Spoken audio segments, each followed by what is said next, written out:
Shri Ganesha Sharada Gurubhyo Namaha Ramaya Ramabhadraya Ramachandraya Vedase Raghunataya Nathaya Sitaya Pataye Namaha. Welcome to all for this session on Ramayana to chapter 16 of Sundara Kanda. In the previous chapters, we have seen Hanuman found the Ashoka grove which he has not yet explored, and after praying to all the gods for giving him the success, he entered into that grove and hid inside a Shimshapa tree which was fully leaved and was searching for Sita in every corner. He was looking for Sita in every corner of that great great park.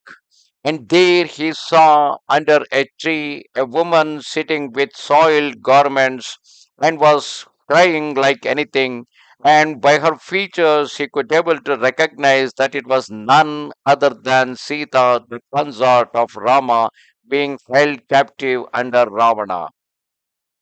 And then he offered his obeisance to Rama in his mind and also to that princess. Having offered obeisance to Sita, who was worthy of homage, and also to Rama of gentle conduct, that bull among monkeys became absorbed in thought once again, reflecting a while, his eyes full of tears on account of Sita. That sagacious monkey Hanuman gave voice to his distress in the following words. None can withstand the force of destiny, since Sita, the consort of illustrious brother of Lakshmana, ever obedient to his preceptors, has met with this misfortune.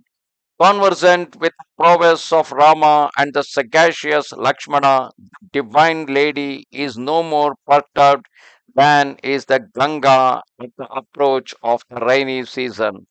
In character, age, conduct, and family, they are equal, and Raghava is worthy of Vaidehi and one of dark eyes who is his.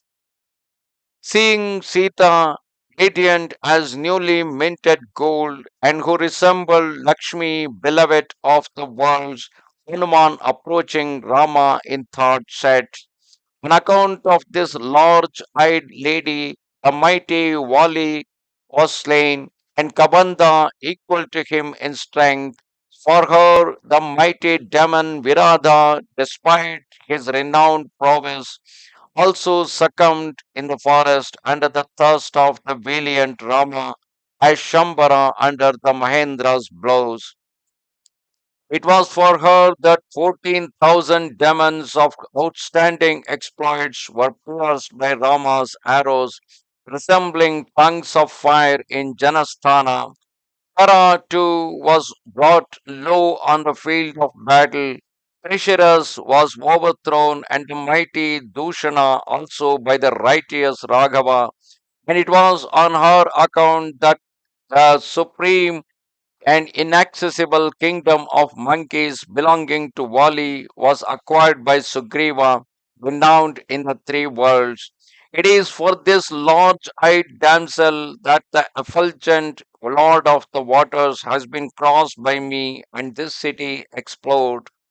Me, I think that if Rama had turned the whole earth with its boundaries upside down for her sake, it were really a fitting one were the dominion of the three worlds on one side and Sita, born of Janaka, on the other. Former would not equal a fraction of the latter. That means Rama would choose Sita instead of a dominion of the entire world. Such is the virtuous daughter of the magnanimous king of Mithila, who is wholly devoted to her lord. She, as a field was being dug, rose from furrow which the blade of the plough had turned. That is how exactly Sita was born, covered with dust which gleamed like a pollen of a lotus. She, the eldest daughter in law of King Dasharatha, who was full of courage and nobility and was never known to retreat in battle. He, the beloved consort of the faithful and dutiful Rama, knower of his own self, is now in the power of the Titans, renouncing every pleasure actuated by love of our Lord, disregarding the inevitable privations, she entered the beautiful forest to live on fruit and roots, ever engaged in the service of her spouse, and considered herself to have attained the peak of felicity there, as if it were the palace itself. This lady, whose limbs resemble Kanaka gold and who was ever wont of smile when conversing, now suffers unimaginable woes, and Raghava, like a thirsty man panting for a stream, sighs for the sight of that noble woman oppressed by Ravana. Reunited with her, Raghava will enjoy felicity once again as a king who has been deprived of his throne rejoices on regaining it. Deprived of all comfort and pleasure, far from her kinsman, she preserves her life in the hope of seeing Rama and being reunited with him. Obvious of the Titans and the trees covered with fruits and flowers, her spirit is wholly absorbed in the thought of Rama. For a woman, greatest decoration is her Lord, and Sita, though incomparably beautiful, no longer shines in Rama's absence. It is only Rama's heroism that makes it possible for him to continue living separated from his consort and prevents him from being overwhelmed with grief. This lady of dark eyes, resembling the moonlight, worthy of happiness, is now utterly wretched, and my heart is troubled. Patient as the earth, this lady whose eyes resemble lotuses, who was formerly protected by Rama and Lakshmana, lying at the foot of a tree, is being guarded by demons of hideous aspects. Like a water lily snapped by the frost, the daughter of Jaraka, her beauty faded, is fainting under the rain of misfortunes, and like the dew separated from the herd, is fallen into this distress.